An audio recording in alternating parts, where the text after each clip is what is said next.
Hello, and welcome back to the Regal podcast. I'm Jordan Lewis, and today I am joined by Trevor Cassaberry. So, hello Trevor, and welcome to the podcast. Hey Jordan, thanks for inviting me. How are you doing today? Fantastic, as I am, or? Yes, Good, for sure. Good.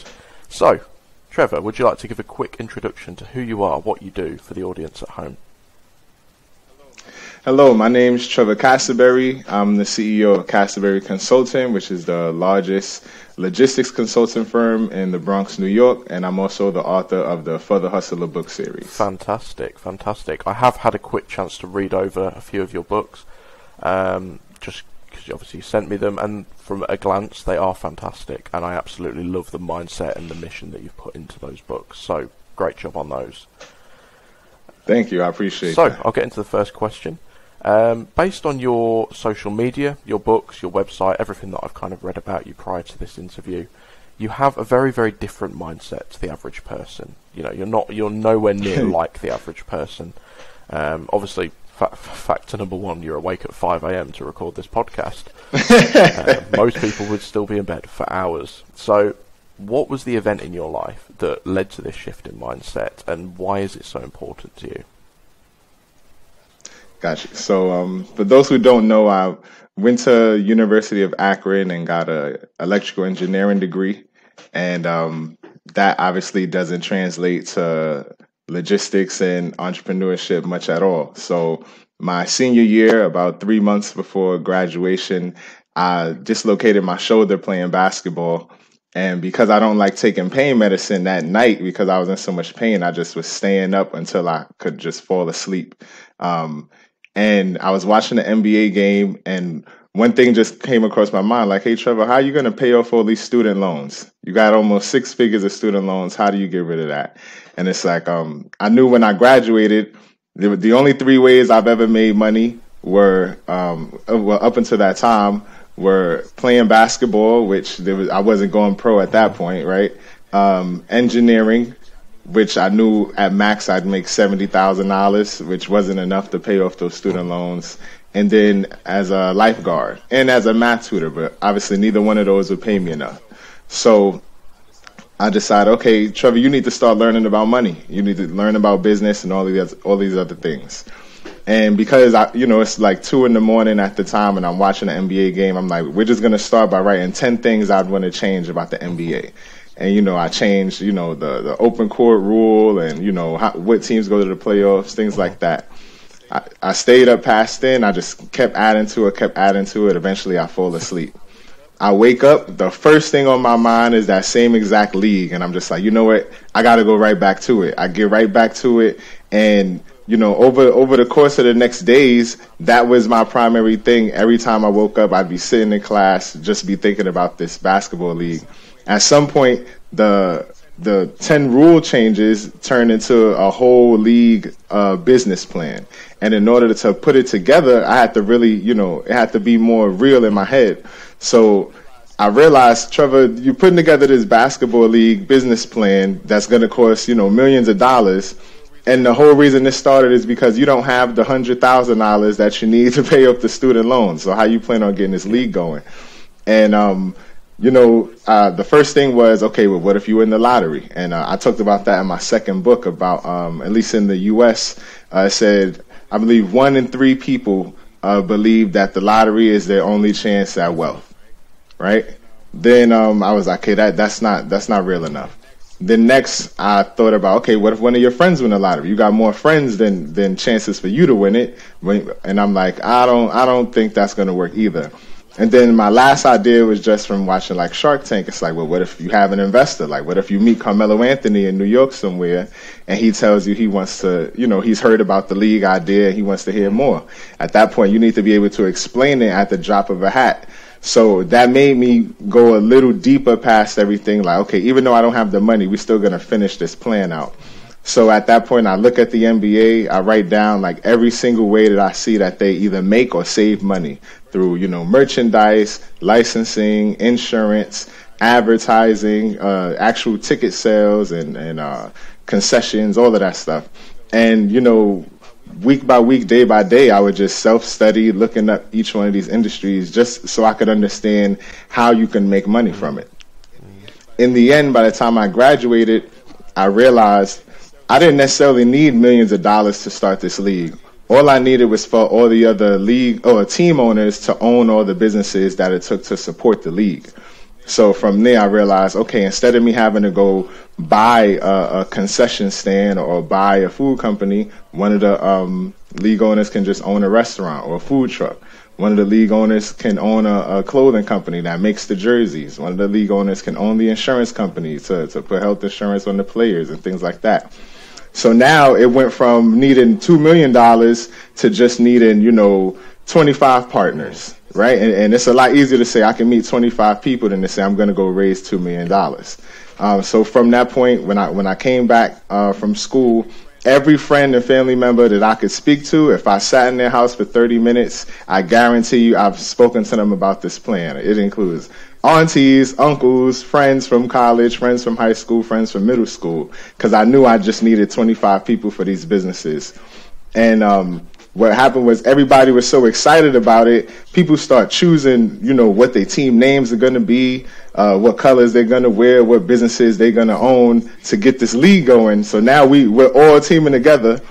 And it gets to the point people don't really understand some of the business models. So I'm sitting there explaining it to them. And that is what made me so good at, one, understanding the business, but two, also explaining it to different people using different explanations and analogies. So, and you got to think, most of these people had no business knowledge. So I had to teach it, in baby steps from A to Z. That was May of 2016. By March of 2017, me and my wife move in together. April of 2017, we find out she's pregnant. And then May of 2017, I'm like, okay, Trevor, you don't have 10 years to start this league idea. You got 1 year to start a business because you're going to need the extra money for a child. And I was watching an interview about Andre Hatchett, who is like the king of the mobile notary business in the U.S. And in that interview, he pretty much had me convinced, like, okay, mobile notary is the business I should start. It's recession-proof, it's low cost, I'm going to go for it. And then in the very next breath, he ends up saying the fastest growing small business in the U.S. is consulting. And I was like, oh, I can start business consulting tomorrow. I've basically been doing it for 6 months at this point, as opposed to getting a notary license and paying this money.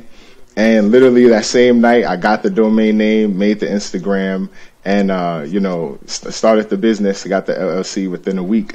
And I've been consulting people on starting small business plans and putting together ideas. Let's say if somebody had e-commerce businesses, helping them actually crunch the numbers, because my engineering background allowed me to not only analyze a lot of data, but take out a lot of variables from that data to be able to use it however you need.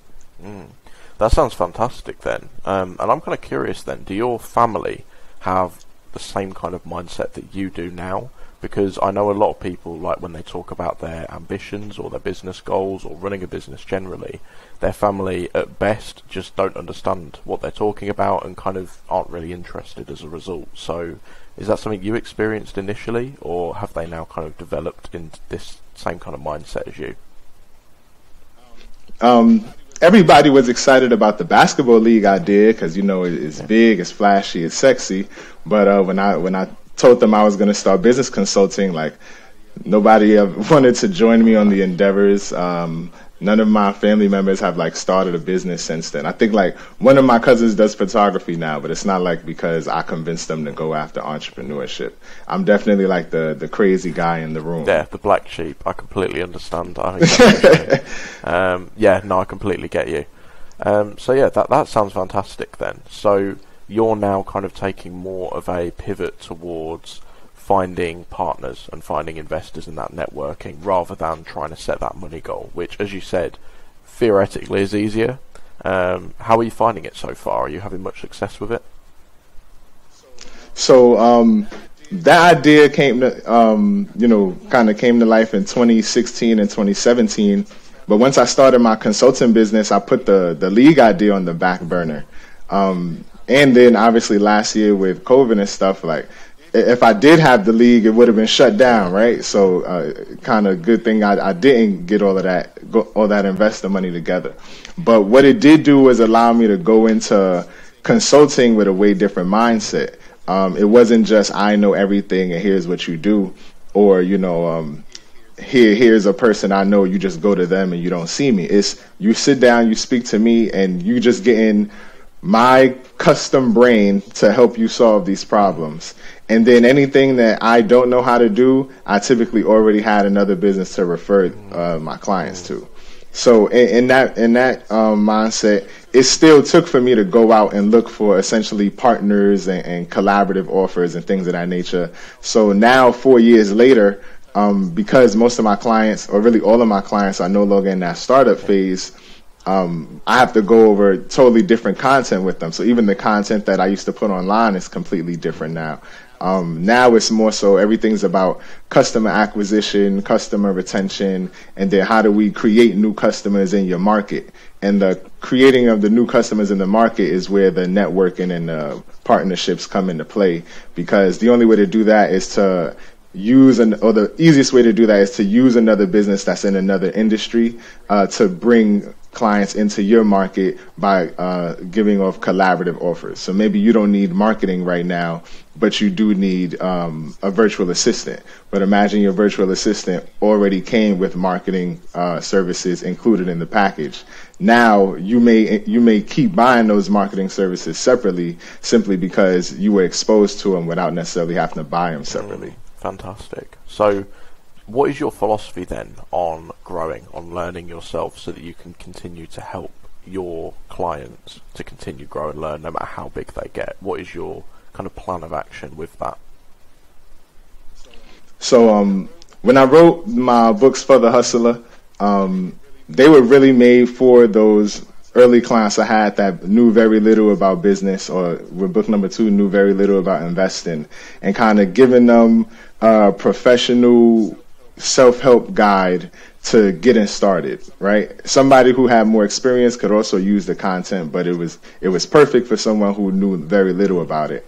And in that book, or in those books, the format is always, like you read, a quote or a question with an associated passage, and then in the physical copy, there's a blank page after each passage so you can write down the ideas that you think of while you're reading. I literally do it every year. I go through each of my books and I rewrite through them just to get that same experience of what my clients get, because most people that purchase from me are buying my books as opposed to the consulting services, because the books appeal to people who aren't entrepreneurs, right? The consulting services are only for entrepreneurs. So with me going through those books, it's like I keep relearning myself, because each year, business changes, my mindset changes, my family changes, my schedule changes. So what I'm writing in those books and the plans of action and the ideas that come together while I'm going through the book are completely different every time I go through them. So me and my wife actually do that with my books and her books on a yearly basis, just to see how we could create new business plans and goals for the next year. Fantastic. I'm a big fan of books that you kind of don't just read once and forget. I think books like that are not useless, but they kind of have limited use. Whereas if you've got a book that you can revisit every year, every month, every year, however often you want to, and obviously go through it, learn something new every time, but depending on kind of where you're at in your kind of journey, I think those books are just unbelievably powerful. I mean, like, the most popular books in history have obviously been in this style, like How to Win Friends and Influence People. The 4-Hour Work Week follows this same kind of format. And yeah, I think it's great that you've kind of written a book in that format. So great job on that. Thank you. Cool. That leads me on very nicely to my next question then. So on your social media, on your website and in your book, you talk about not needing to close 100% of your sales, and feel free to correct me if I've sort of remembered or quoted that wrong. What do you mean by that exactly? So my favorite way to explain it is, imagine you sell oranges, right? And somehow you were able to get your oranges in the hands of every person on earth that likes oranges, because obviously those are who you would be selling to. And, some percentage of that people would keep buying from you because they love your oranges. Some percentage people would no longer buy because they didn't like your oranges, even though they do like oranges altogether. At that point, most people would consider making new oranges or selling another product to get those sales of the people who didn't like their oranges. What I thought was, and again, this is just my custom brain from logistics and engineering, is, we don't have to keep selling to these people who don't already like our product. We just have to get our product in the hands of people who never seen or tasted an orange before in their life. The only thing is, you can't convince those people to buy it separately because it just doesn't make sense. That's like having somebody buy a rock. So what do? You see what else those people purchase. So maybe the people who don't like oranges, they all love pineapples. So what I would say to do is you go to the pineapple guy and you negotiate a deal where now when people purchase his pineapples, they get a complimentary orange within the product or within the offer. On the back end, you obviously have to negotiate where that merchant will raise their prices, so you're at least getting paid for the price of your orange.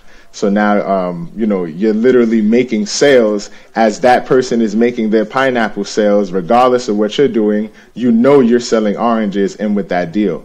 The reason this is so great for my clients specifically is because most small businesses either don't have the funding or the resources to hire a sales team or to be their full-time sales staff. So then they have to worry about internet marketing and just trying to bring in as many leads as possible. But what happens when you're dealing with clients who don't have, $1,000 a month to put into marketing, or even more than that in a lot of cases? They have to find new ways to work with each other to generate sales, because a lot of them just don't have the volume online or the audience online to make the sales themselves. If they have to make 100% of the sales, they're making 100% of the 6 sales a month that they're making, right? But if they partner with just 2 other businesses that can also help them make 6 sales a month, because they're making their own 6 sales, now they're making 18. You know what I mean? So it's just a way bigger and newer way to scale, especially with how easy it is to network with people online nowadays with all the different social media sites and all the different platforms. It just seems that's the most efficient way to go, as opposed to ramming all your money into ads. I'm not saying ads isn't a good thing. Like I'm in the process of using ads right now, but because I have those other partnerships in place, I know I can sell books without me necessarily having to run ads on books, because I'm partnered with different media companies who are using my books in their content in exchange for logistics consultations and the justification to even raise their prices, because now they can say we're including, a logistics consultation from Cassaberry Consulting, or we're including a copy of For the Hustler. So the key is just making sure the offer is mutually beneficial. Yeah, that's fantastic. So, like you say, small businesses obviously don't have all the time in the world to just stand and market and try and make 1,000 sales a month. But obviously, if you've got 100 partnerships making 10 sales a month each, you've then hit that figure, and you can obviously just sort of cope with that kind of capacity. So, yeah, that's a really great way of looking at it, to be fair. And how do you go about then putting those partnerships in place? So you see a company that you want to have a partnership with because you think it would be mutually beneficial. How do you then go about approaching them to maximize your chance of success? Right. So I'm actually writing this in For the Hustler Volume 3, which hopefully is the last volume of the series, so I can stop writing so much.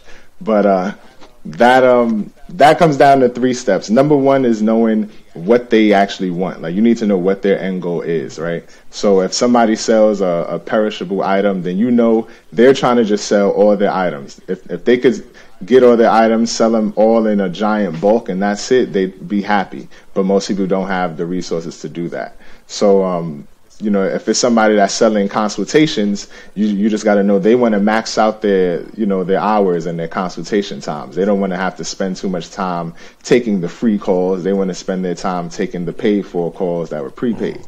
So once you understand what that business wants, you understand, what kind of offer you have to give them in order for them to find it enticing, right? Because their end goal comes from this partnership.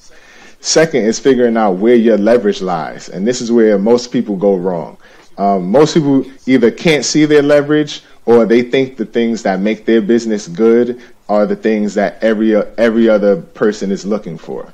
And that's not the case. You need to find your leverage, which is your ability to make their goal come true. Whether that's action that you're doing, a product that you're offering, or a partner, or a product from another company or person that you know. For instance, my wife needed editors because she just ran out of time. She got 3 clients all in the same month, 2 for ghostwriting and 1 for editing, and her time was maxed out. I helped her find editors online, but at some point with the ghostwriting, she needed transcribers. So instead of her going out and trying to find transcribers, I told her, go to your editors. If the editor can find a transcriber, the editor can get paid in the middle. You know what I mean? So just imagine if that editor was my client, that's the kind of partnership that I would have been looking for them. It would have been, hey, transcribers, even though we can't use them, let's look for publishing companies that do. And giving them that resource, as long as we have a product or a service to combine with it in the middle, you'll always get paid without necessarily having to make all the rest of those sales. That's really powerful, because obviously you're thinking in terms of what they want rather than thinking in terms of what you want or what you like. And how did you kind of learn that crucial difference then? Because I know I've made that mistake countless times, thinking of, but what other people want in terms of what I want. And I know that almost every entrepreneur has at some point. So what kind of woke you up then? What kind of made you think, hang on, maybe I shouldn't think about other people in terms of what I want, maybe I should think in terms of what they want? Right. Well, honestly, that's what we should be doing for our clients, right? We have to know what our clients want.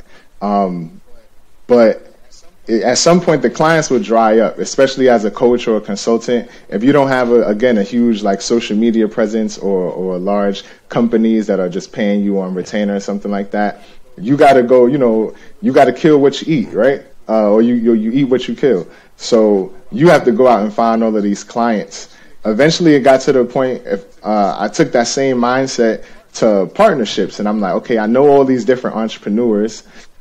How can I actually work with all of them so we're all getting paid together? And it was like, I don't want to create some giant conference and all vendors and sponsors and stuff. That's, that's played out. What else can I do? And in For the Hustler, what I did was I included 50 businesses in each book with like free marketing space that they essentially get for life, right? Just to develop that relationship. And then on the back end, I had the idea of, if I can create a collaborative product with every business in this book, not only does it keep them, coming to me for consultations afterwards because I'm already a partner, but it also allows them to help me sell my products on the back end. So that when that idea came together, I wasn't able to create a partnership with every single business in the book because there's 100 of them at this point, and now about to be 150 when the next book comes out. But once you create 7 of them, those leads start to come in, much faster than they used to. The difference is when you're working with much newer businesses, they may have, certain stretches where they bring in their clients and there are other stretches where they're not. So on your end, you still have to be able to push that product as well. You can't just, create this partnership and then they're making all the sales and you're doing nothing. So you still have to manage your time in a way where, okay, this week I'm pushing this product. This week I'm pushing that product to make sure, again, that you're not becoming a salesman for that other company, but also that they're not becoming a salesman for you. So, and it's like negotiating a partnership.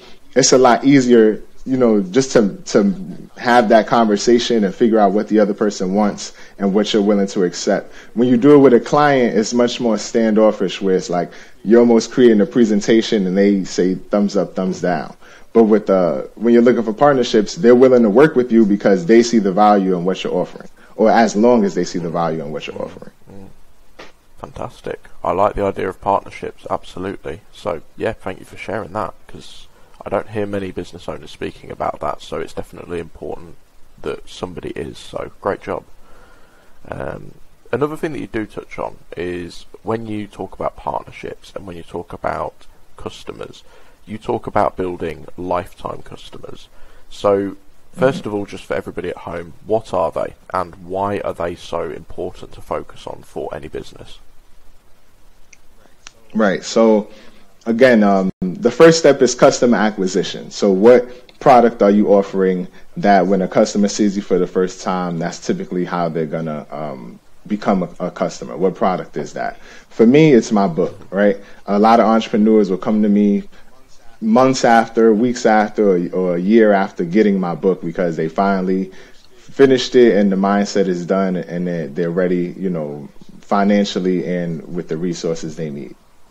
Then it's all about customer retention because, again, you don't want to have to go. Imagine you made 10 sales today.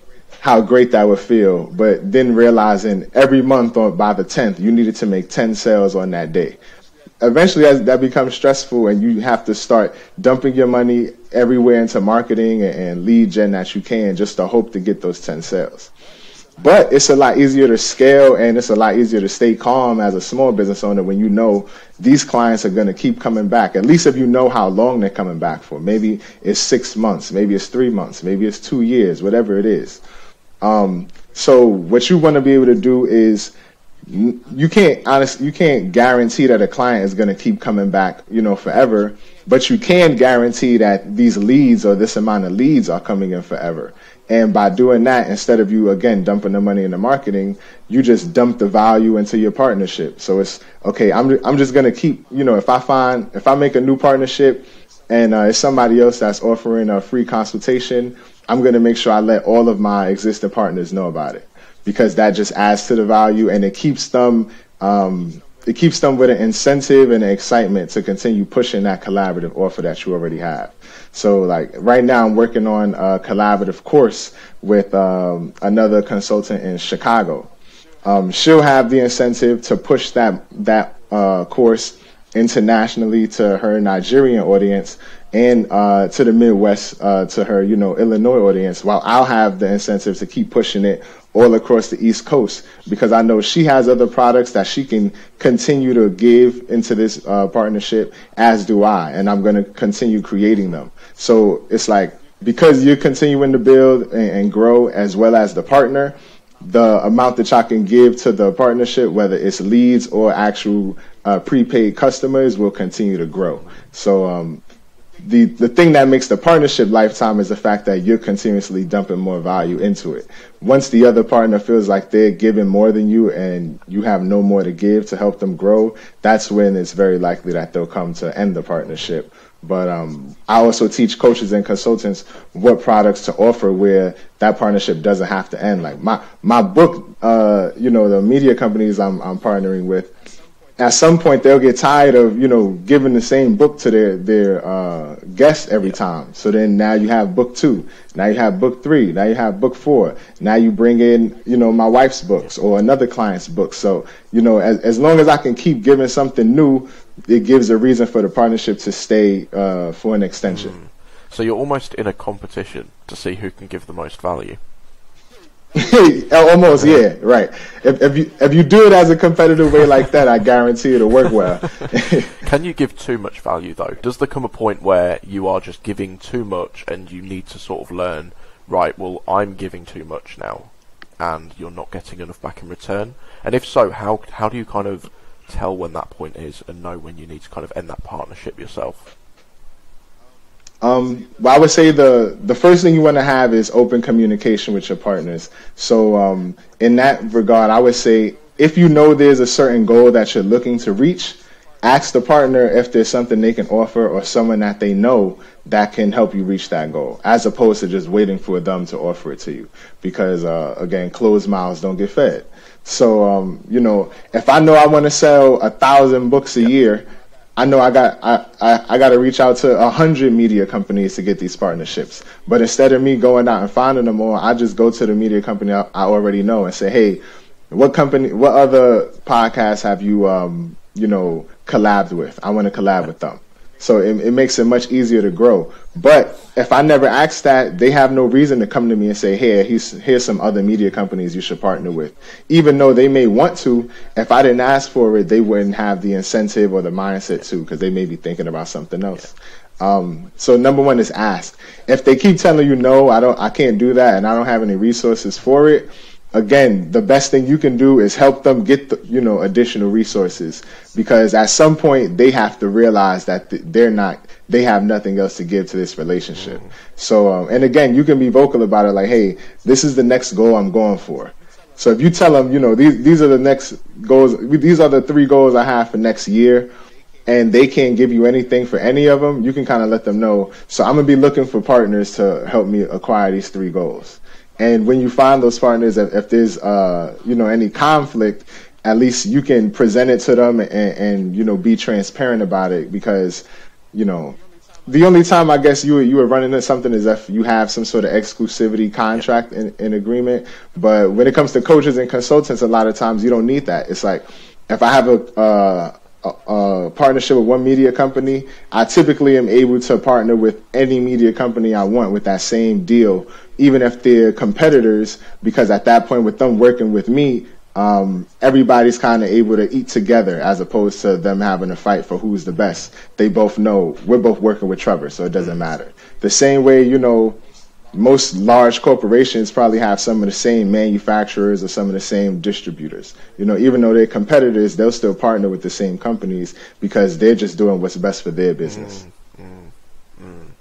So one thing that you touched on, and this is an absolute superpower, I think, is obviously asking. Because if you don't ask, you don't get. Right.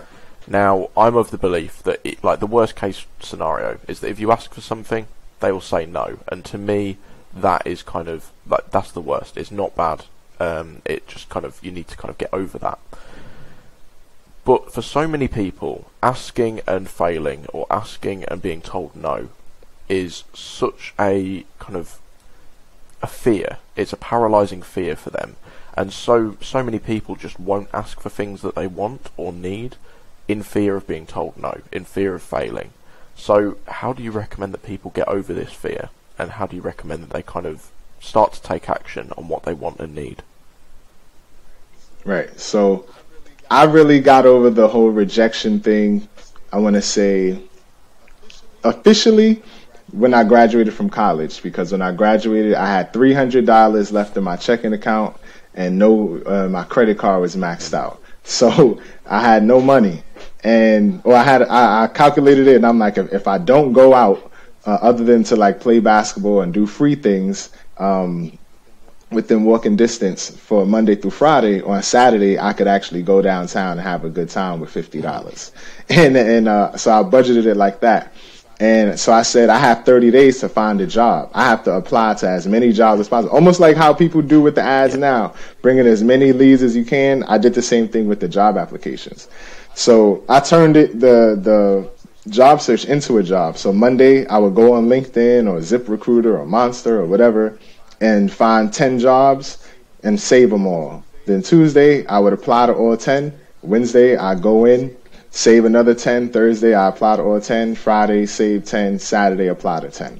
And I did that for the first week. Then the next week, I'm like, all right, I do got a lot of time on my hands. Let's see if I can do 20 jobs. So I applied to well over 100 jobs. I probably applied to 200 jobs within those 30 days. And literally on day 30, I closed my first job working in construction management in New York State.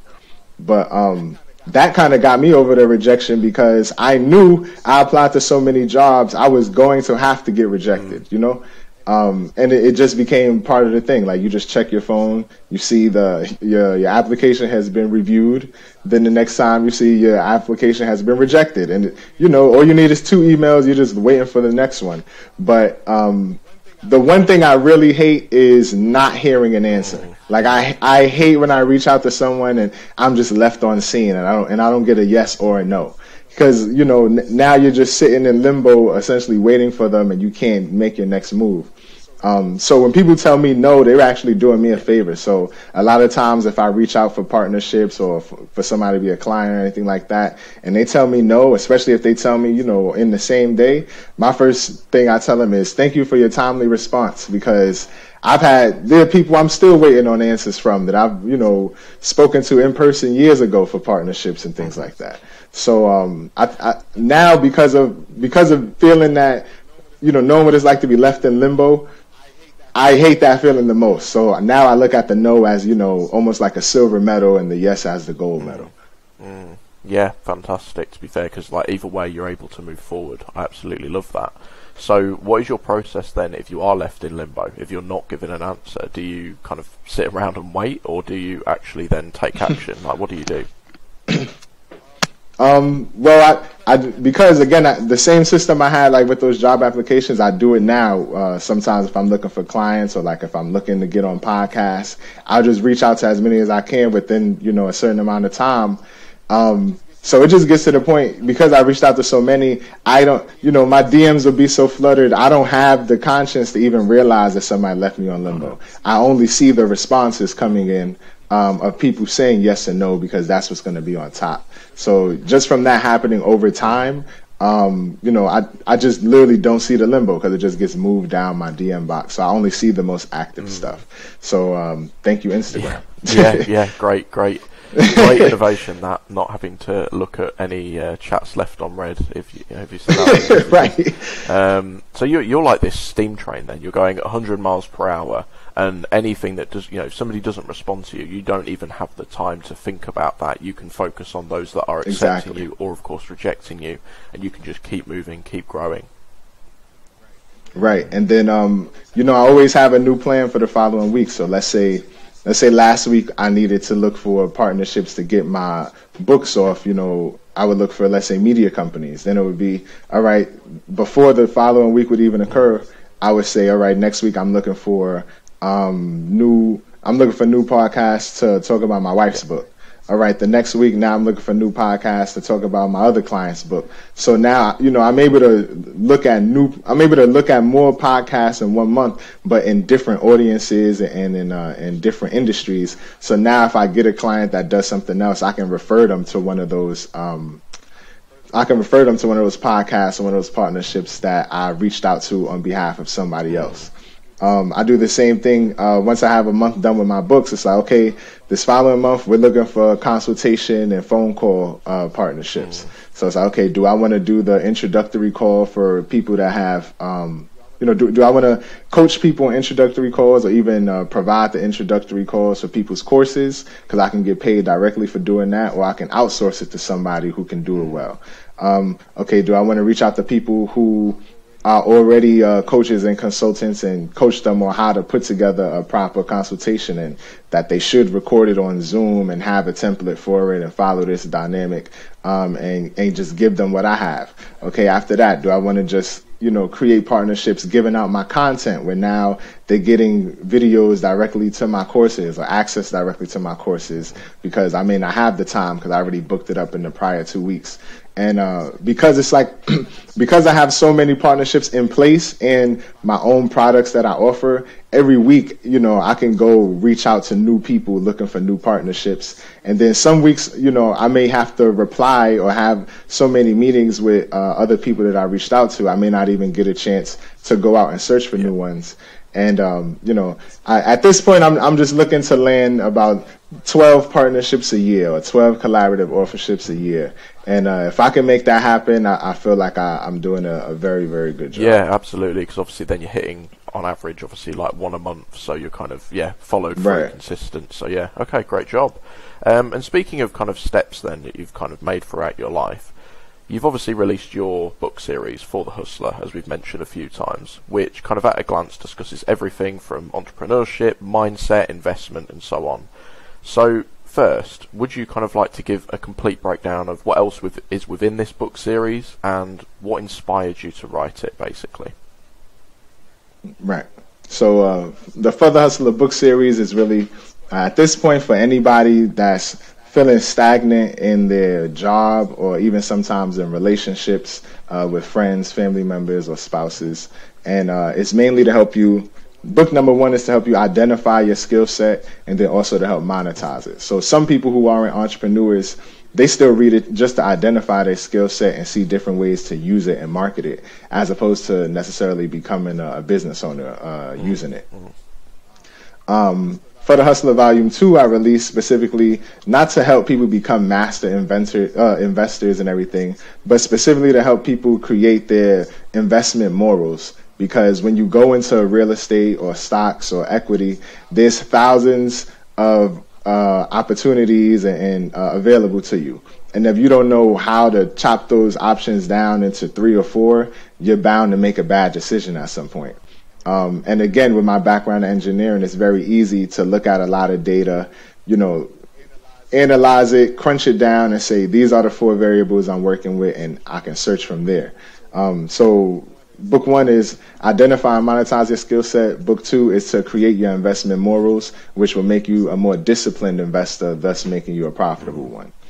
And then book number 3, which should release by the end of the year, will be For the Hustler Volume 3, which teaches how to negotiate from any position. So in there, it'll be 4 chapters, 1 teaching how to negotiate as an employee, and not just how to negotiate for more money or the promotion, but also how to identify and negotiate for different perks on the job. Especially some people may not want to work in the office. Maybe they want to work remote. How do you negotiate for that? Some people want to be able to wear what they want. Some people want to be able to do outside sales instead of inside sales. Things of that nature, because if you're able to work close to home, it makes your job a lot more, a lot more convenient, all right? Most people don't want to be inconvenienced at their job. So how do you negotiate for more convenience on the job as well as pay and title? Second chapter would be how to negotiate as a consumer, because that's typically the next place we go. We make the money and we spend some money. So what steps do you put in place as a consumer before you're able to negotiate with someone, especially like a merchant? And really, you want to have purchased the product before, right? You want to have brought them other clients or other sales. So, if you go to a coat store, you buy the coat, then you come back a few weeks later with 5 of your friends and they all buy a coat. So now you have some leverage and some skin in the game to come in the next time and say, hey, I actually want to buy 10 coats. Is it possible we can negotiate a wholesale rate or something lower like that? But if you didn't already purchase before and obviously help them make sales like that they can visually see, you have no leverage and you're just a regular consumer. And you don't realize that your competition are actually all the other people coming in here to buy. Because if you went in there to buy a $200 coat and somebody else went in there to buy a $2,000 coat, they have way more leverage than you, whether they're using it or not. Third chapter is about how to negotiate as a merchant. So really just how to identify who's worth negotiating with. Because most consumers are not worth negotiating. 99% of them is not worth negotiating with because they're the consumers. Really, you want to be negotiating with other merchants, and you need to identify what merchants can actually help you, how they help you, and what you would have to do in return to get that partnership closed. So that would be like a lot of stuff I talked about earlier. And lastly, it would be how to negotiate as a negotiation consultant or a closer. In some industries, it would be like an agent. And that would really come together with finding a client that needs a particular product, finding another business or freelancer that can provide that product, but making sure that you're the person in the middle, not only making the offer on behalf of this other person, but making it a collaborative offer where you have an actual product in there that's being sold. Because as a coach or a consultant, you don't want to have to make 100% of your book sales for the rest of your life. You want to, maybe the first year you made 100%, then the next year you only got to make 80, and then the following year you only got to make 70. And as that time goes on, these products essentially become your retirement, if you will. Because now you're making progressively more money because of all these other businesses growing without you necessarily having to grow at the same rate.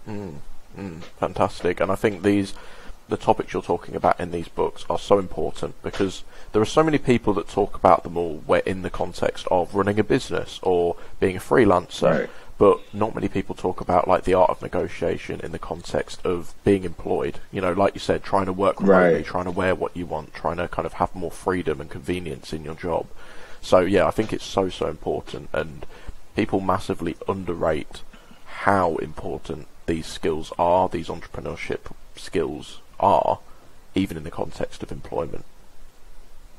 Right. And what inspired the books was when my business in the first year started growing faster than kind of expected, I started becoming a way better consultant.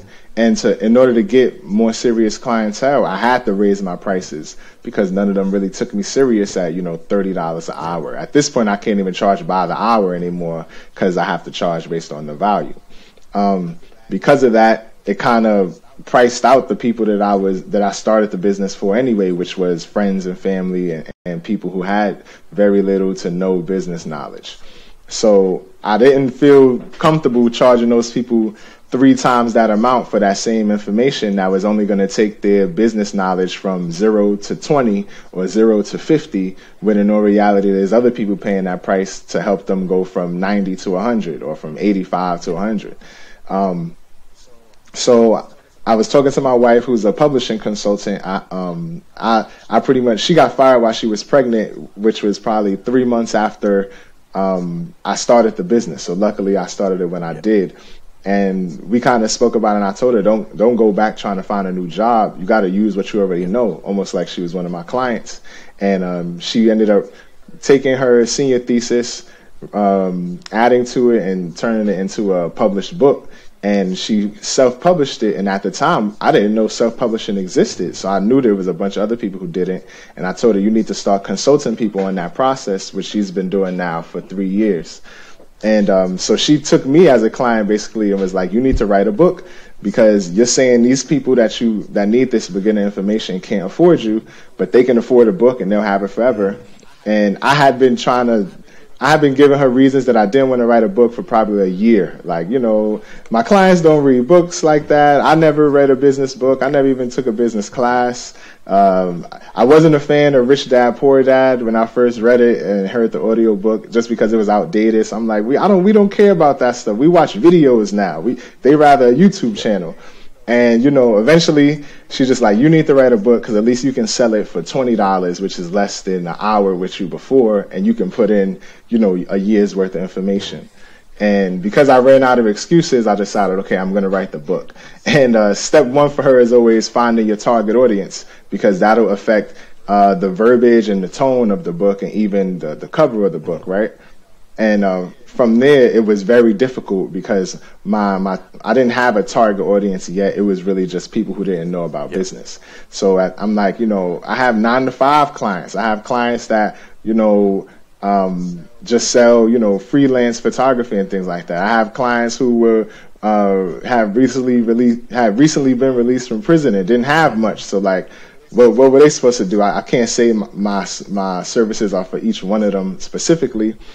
And I got frustrated, and she's like, well, you need to just pick one, and then maybe you just write another book for the other one. I'm not about to keep writing the same book over and over. And I'm like, it's for 9-to-5ers, it's for people selling products, it's for, disadvantaged people. I'm like, it's for all the hustlers. And then she said, I think that should be the title of the book. And I thought about it. I'm like, For the Hustler, that sounds good. I'm like, I think that is going to be the title. And we looked it up. We looked it up on Amazon, and we didn't see it. We seen books like called The Hustler or Hustler. So we went for it right away, and I went to write in the book.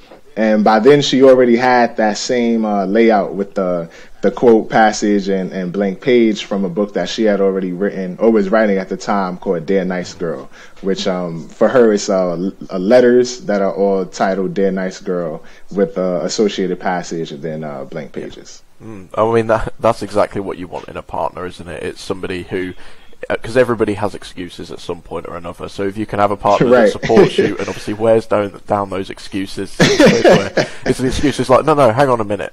That's an excuse. Stop trying to bullshit me here. Just get on with it. That's exactly what you want in a partner. And I'm obviously super glad that you've been able to then take that leap and write that book. So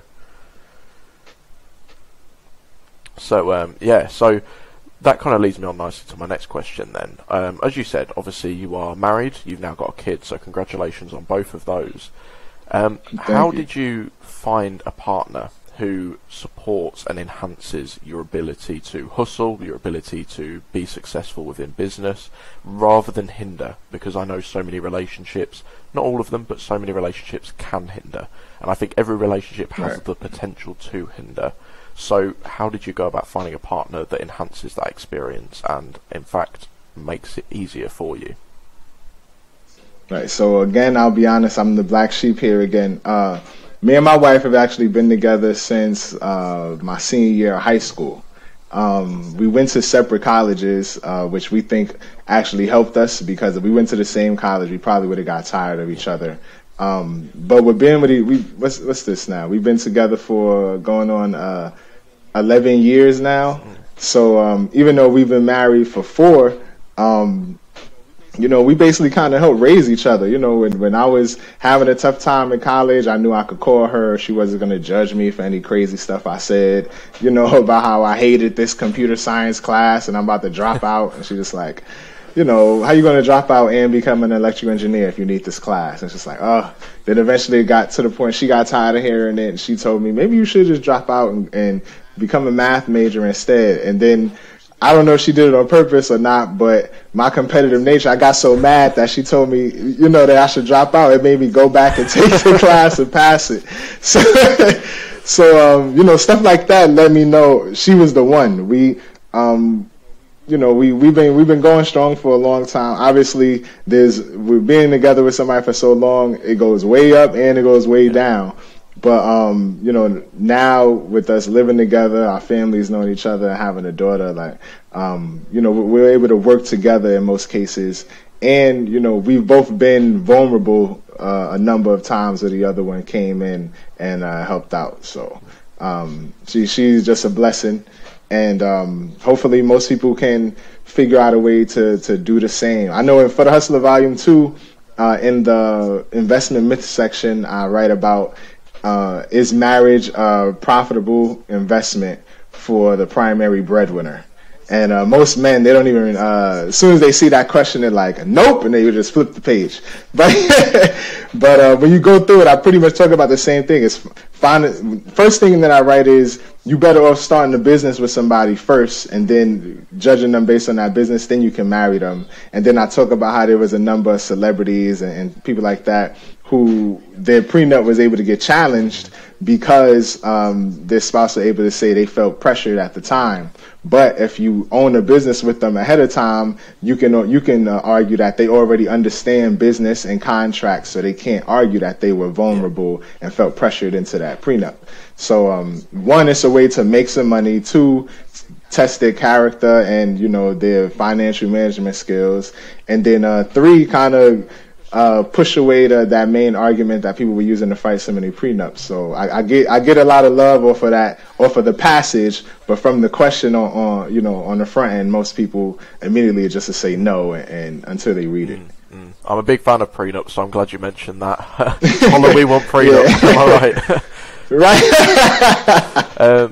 For sure. Yeah, no, I think that's a really kind of good point. And it's have somebody that you can almost like test their ability to kind of support you prior to obviously making that commitment of marriage, like you kind of said, and kind of have that understanding beforehand, which is obviously a really great way to go about it. So again, congratulations on being in such a successful relationship for such a long time. Right, thank you. And also, obviously, like you said, you've recently had a kid, a daughter. How do you then balance your hustler mindset, building your businesses, building your empire, while simultaneously being a good father, being a good husband, and anything else that you kind of enjoy in life? How do you balance those two? For sure. It's not easy, and you have to intentionally invest in your own your own space and your mental health and your comfortability. So this year was the first time I even paid a professional mentor and life coach. Originally I was looking for a therapist, and then it was just hard for me to find one that fit in my price range and all of that stuff. But I found a life coach who, at the time, we were closer in age than what I expected out of a therapist. I don't know. I never been to therapy, so I just expect like a 50-year-old person with glasses and I'm on the couch. So, I found a life coach. He's like 45. He's from, down south, and we spoke similar. He was also a wife with he also had a wife with a young daughter, and, we're starting a business and everything. So from a business perspective, I was able to kind of coach him and give him advice. But then from the fatherhood and husband perspective, he was able to help me. And especially with dealing with our emotions and communicating and things of that nature.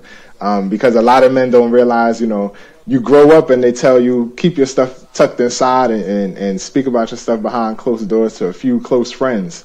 But it's like, you don't always even want to talk to your friends about everything you have going on. Sometimes it's better to talk to somebody that doesn't know you, that isn't possibly going to feed you whatever you're looking to hear. They can give you something objective. So in doing that, it relieved a lot of stress and allowed me to look at things from a much clearer perspective. So I would say for men to definitely, make the financial or the timely investment to either find a life coach or a mentor or a group of people who are mentors and life coaches, because a lot of them, even if they don't charge you necessarily, they're willing to mentor you if they see that you have a lot alike and maybe they see themselves in you. And it's a lot easier to find a life coach than for some people it may be to find a therapist. And then lastly, in terms of time management, lastly, I was working from home most of the time. So I was able to, have my daughter nearby. So instead of us sending her to daycare, she was home all the time. So I potty trained her and, we taught her how to put on her own clothes and all of that stuff. So, it was fun to watch her and, be able to have her sit on my lap while I'm making presentations for clients and she's reading words and stuff like that. So, the time management aspect of it is big because I was able to kind of kill two birds with one stone. If I was having to go out every day, then come home, she's not coming home until 5 p.m. from daycare. I'm not coming home until 6:30 from work. And then, 2 hours of her eating and then she takes a bath and goes to bed. It would kind of suck. And I would feel like I'm probably failing as a father. I could see how guys in that scenario don't know their kids' shoe size or something like that. But you gotta be intentional about it. So if that's something that you want to make sure you're a part of that journey with your kids, then you have to make sure you're in a position where you're negotiating for the ability to work remotely, or you're negotiating for the ability to do your sales outside. So now you can, take a break, come home, see your daughter and things like that. And most employees don't have that mindset. So even me having a 9-to-5 and a business, I'm able to negotiate at my 9-to-5 like a businessman, not like a regular employee. So that helped me, negotiate around drug tests before. It helped me negotiate for like a 25% raise in pay. It helped me negotiate for a higher title than I even applied for. Or because, again, I approached it with the mindset of I'm a business owner looking to provide for my family and actually see my daughter most days, not a guy coming in just trying to make the most money possible. That's powerful. So it's almost the responsibility of the parent to learn these skills, learn this mindset so that you can be the best parent possible and simultaneously run your business and grow and succeed. Yes, because you realize when you have like a toddler, like they're brutal negotiators. Like when your toddler says, "Can I have milk and cereal?" and you're like, "No, it's bedtime," and like they don't let up. Like I don't know if you ever heard the guy. I think his name is Chris Voss. He wrote "Never Split the Difference." But one of his things he says is you just find new ways to ask the same question over and over, and without having to say no. But babies don't even find new ways. They'll just keep asking the same question over and over until you break. So you got to learn how to be a good negotiator just for toddlers. And then eventually you're just like, listen, if I'm able to stand my ground with this girl, I can ask this guy for a raise. So you heard it here first. If you want to learn how to be a killer negotiator, speak to toddlers. That's the trick here. Yeah. Tell them have a cookie in your hand and explain to them why they can't have a piece. Fantastic. Okay, cool. So that brings me on to my last question then. We've talked a lot about building success. We've talked a lot about making money. So my next question is, once you've got the money in the bank, what do you do with it? Where do you put your money? And how do you ensure that it continues growing instead of just wasting away? Right. So one quick story I love to tell is what even got me into investing like actively was I put money into a savings account when me and my wife were looking to move in together. We put in, let's say, about $6,000. After the down payment and everything, there was $1,100 left, and we left it in for a year. Went back a year later, and it made that $1,100 made $3 profit. And that's when I realized I could use $1,100 to make $3 profit in an hour, let alone a year. So that's what got my mind to say, okay, I'm going to start investing, and my whole mindset is just, I got to beat the bank, right? So when you go into that mindset, it just becomes a competition. I work much better with competitions. And the opponent, being the savings account, is pretty awful because you just got to beat, 0.01 or 0.03%. So at that point, my first thing was, I'm just going to buy a company that pays a dividend that crushes 0.03%. So on Instagram, I showed the stock account I made. I made it in November. I started posting it in February. And I was literally just taking screen recordings to show people this is literally where I have my money. I'm going to put in $250 a month, and we're going to reach $5,000 by the end of the year. We ended up reaching $4,800 or $4,900 in June. And I was like, we're just going to chalk this up, close out the account, and start from scratch. So literally this month, we're going to go back in and do the $250 a month again, just to see if we can do 506 months twice in the same year. And that was really just a way for me to push the last book. But again, I was trying to explain to people, just think, beat the bank. That if you're a beginner, you just need one opponent, because if you don't have a goal in mind, it's hard to tell how close you are to success, or if you already reached it. So if you just go in saying, I want as much profit as I can get, you're going to start reaching for stuff that's not there. If you go in saying, I got to beat 0.01% plus 3% on inflation, now you're saying, I just got to make 4 to 5% of my money. First thing we do is look for dividends. Once you start finding those dividend companies, you see them grow slowly, but then the dividends kick in and you're saying, wow, I'm beating the bank. Yeah. And then from there, we usually grow to, okay, the next step we want to look for is growth stocks. So then, because I'm a stock guy. For real estate, I send people to a woman I know named Stephanie. And then for equity, I send them to different courses where people can talk about it directly. I don't coach people on that personally. But on stocks, I did. And we start off with the dividends because you guaranteed to beat the bank that way. In most cases, the bank, if you can invest in the same bank that had the savings account, and they'll pay you a dividend higher than the savings rate. Once they understand that concept, the next one is growth stock. So it's, okay, how much are you putting in every 2 weeks? Let's say if someone's putting in $150, it's like, we don't want to have to wait, 2 and 3 months for you to have to pay for Amazon stock. Let's find companies that cost, $75 or less that you can put money into that will likely grow due to whatever popular news is going on. So at times it may be, Tesla was doing really well. So we would just find other companies that were in the electric car market. And usually those companies, because again, I would explain to people, stocks don't grow based on just profit. They go based on projections. So what people hear and think of companies can move a stock up or down without making a sale. So I'm like, if Tesla's doing well, you better believe there's a bunch of other people who are penny stock investors and capital investors, venture capitalists, looking to invest in smaller versions of Tesla that can just grow, and double in 2 years, as opposed to Tesla, it'll take much longer to actually double. So I did that. When Bitcoin was going crazy, I would teach people how to find companies like Square, who all they had to do was put out an article saying that they're going to start accepting Bitcoin, or they're thinking of accepting Bitcoin, and their stock price would go up, and you can take your little wins there and either save those profits back in the savings account if you're comfortable with that, or take sell enough to get your initial investment back and leave the profit on the market to do what it does. So depending on my clients, I always help them grow a different way. But that's what made me write For the Hustler Volume 2, because everybody has a different mindset, different knowledge, and they're coming from a different position financially and mentally. So everybody's not going to invest the same way. Like, I can't invest like Warren Buffett, because Warren Buffett has much more capital than me and knowledge. I got to invest like Trevor Cassaberry. I don't want all my readers to invest like Trevor Cassaberry. I want Jordan to invest like Jordan. I want Matt to invest like Matt. But the key is to frame questions in a way that will force them to pick a side.